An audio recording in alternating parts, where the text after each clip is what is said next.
Daily media conference on coronavirus at any moment. Will cross there live just as soon as that begins.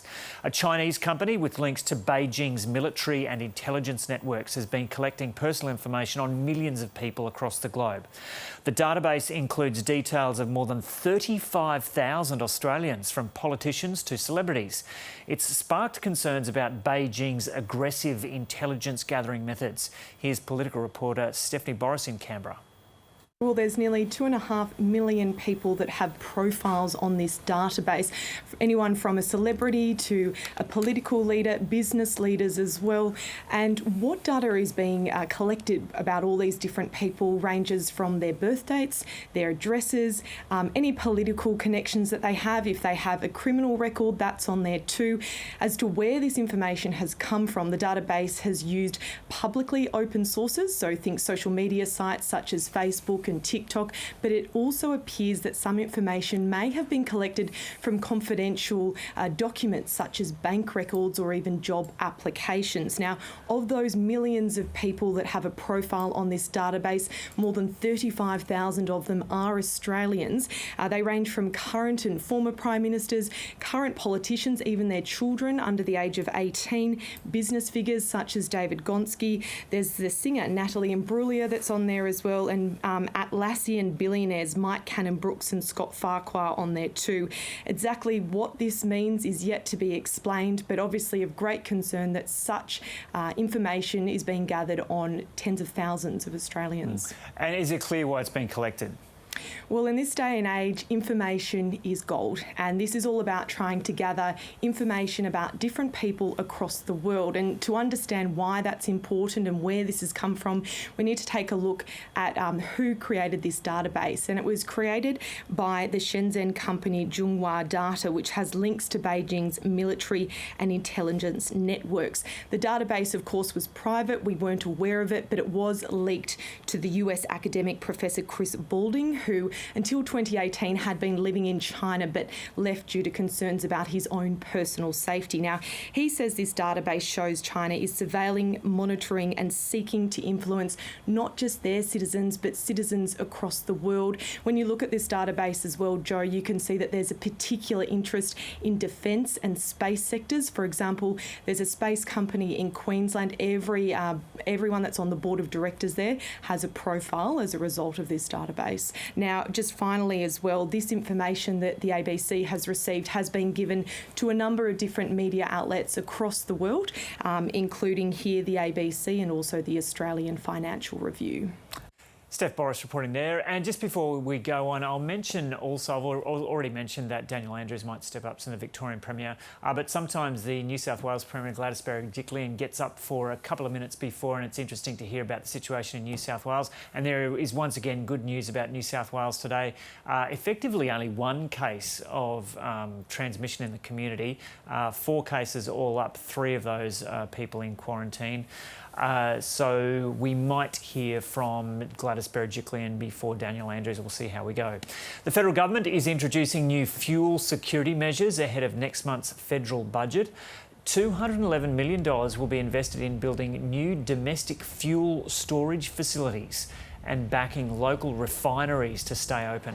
Energy Minister Angus Taylor says while Australia has had ample supplies of fuel during the coronavirus outbreak, it's a reminder governments can't be complacent. This is a complete package that's all about ensuring we have those fuel supplies in the worst possible situations, but also ensuring that we keep downward pressure on prices in those situations. Queensland's Chief Health Officer, Dr Jeanette Young, has confirmed she's been receiving death threats over her decisions on coronavirus border closures and exemptions.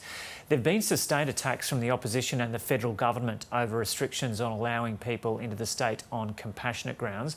The Queensland branch of the Australian Medical Association yesterday came out in support of Dr Young after she was subjected to bullying and online trolling.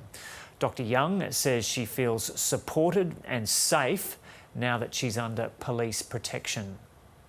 It has taken an enormous toll on me, but then this has taken an enormous toll on nearly every single person in our community.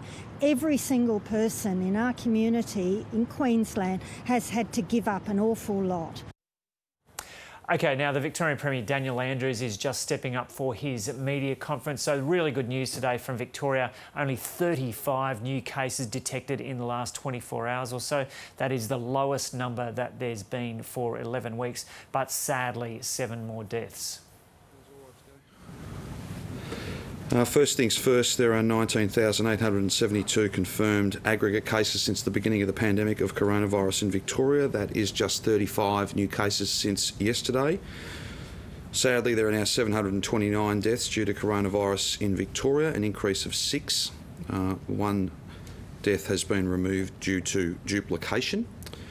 Those fatalities are 1 male in their 70s, 1 female and 1 male in their 80s. 3 males and 1 female in their 90s. We send our condolences and best wishes to each and every one of those families. All of those fatalities are linked to aged care outbreaks.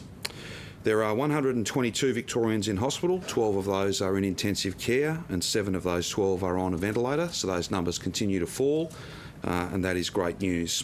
A total of 2,497,710 test results have been received since the beginning of the pandemic, which is an increase of 8,937 since yesterday.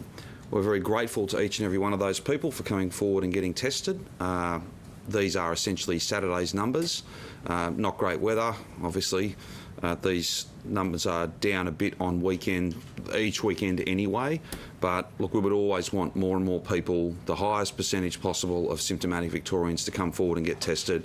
And what we don't want is a situation where test numbers are not an accurate measure of, not enough tests being done for us to have confidence that we've got a really clear picture of how much virus is out there. We don't want any steps in this safe and steady roadmap to be deferred or to be in any way compromised. So it really is important that each and every Victorian comes forward, gets tested.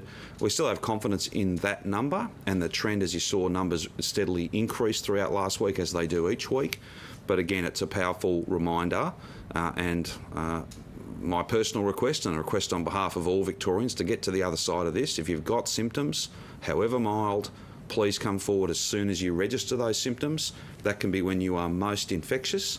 Don't put it off for a day or two. You'll get your results within 1 day. That's 90+% of results now back within 24 hours, and it means that we can care for you, and we can also make sure that in your choices and in the 14 days afterwards, you're not putting anybody else at risk, and that we're managing this as best we possibly can. There are 4,291 cases of unknown source, an increase of 6 since yesterday's report. There are 176 healthcare workers who are active cases. We send our best wishes to them. We thank them and, of course, all of their colleagues, those who are unwell, those who have been furloughed, and those who are working so hard in every setting, every hour of every shift. They are true heroes, and we are genuinely grateful to them. There are 1,075 active cases in Victoria. In terms of active cases in the regions, we're now down to 47 active cases in regional local government areas that are under the Stage 3 restrictions. There are no new cases in regional Victoria today. Colac has 23 active cases, Greater Geelong 6 active cases, Greater Bendigo 1 active case, and Ballarat no active cases. So that is a testament to the hard work and the absolute determination of regional Victorians to not only get these numbers low, but to keep them low. And we're very grateful to every single person across regional Victoria for the part they are playing. Of course, regional Victoria took a step yesterday, as did metropolitan Melbourne. There's an opportunity for regional Victoria to take yet another step in just a few days' time if these trends continue. The Metro 14-day rolling average to 11 September is 54.4 cases. In regional Victoria, it has for the first time dipped below 4. It is now 3.9. That is a fantastic outcome. That's proof positive that this is not a theoretical exercise. It's a strategy that is working. And to see regional Victoria down to 3.9 cases, that means they are on the cusp of taking that next step. All things being equal, there's just a couple more days we need to get through, but we are very pleased to think that we'll be able to essentially take those big steps, but safe steps, towards opening regional Victoria up. Can I again just remind regional Victorians, the rules have changed. That's a good thing. That's a reflection of low numbers, but the rules still need to be followed. We'll have much more to say in coming days about individual plans for every single workplace, the Victoria Police efforts to make sure that the border between Melbourne and regional Victoria is as hard as it can possibly be, and also some other messaging around testing and some of the maintenance work that will need to be done to keep an accurate picture, particularly as regional Victoria opens up, to deal with the inevitable cases, the inevitable outbreaks that will be a feature of many months to come. But having got the numbers low, then we are absolutely confident that we can keep the numbers low. That's where regional Victoria is at, and that is the trend in metropolitan Melbourne as well. Can I just make a couple of comments in relation to these last five weeks or so? We've gone from 725 cases to now we're down into the 30s. That is a mighty effort, and it's something that every Victorian, regardless of whether you're in the regions or in the suburbs or in the centre of Melbourne, everyone's playing their part. Everyone can be proud and pleased to see that the trend is with us. The numbers continue to come down. Particularly if you just spare a moment to think about what's happening in other parts of the world where the trend is most definitely not with them. The trend is working against them, and the trend is making lockdowns for a second, third time in some respects much more likely. There matters for those countries, for those parts of the world, but France with 10,000 cases in a day, Israel just announced no more than 500 metres from your home, so they've had many thousands of cases in recent days. That's a 3-week lockdown. Spain, the United Kingdom, the list goes on, where there are many parts of the world that are coming into winter, which will be a unique challenge, as we have experienced. What's more, their case numbers are at such a high level that they're in exactly the place that we don't want to be in as part of a third wave. We simply must do everything we can to avoid that, and staying the course, doing this in safe and steady steps, is the only way to avoid thousands and thousands of cases. My last look at this earlier this morning, I think France has got more than 2,000 people in hospital, close to 500 people on a machine to help them breathe, and their R0 number is nudging up towards 2. That means every infected person's infecting nearly 2 other people, so it won't be 10,000 cases a day for very long.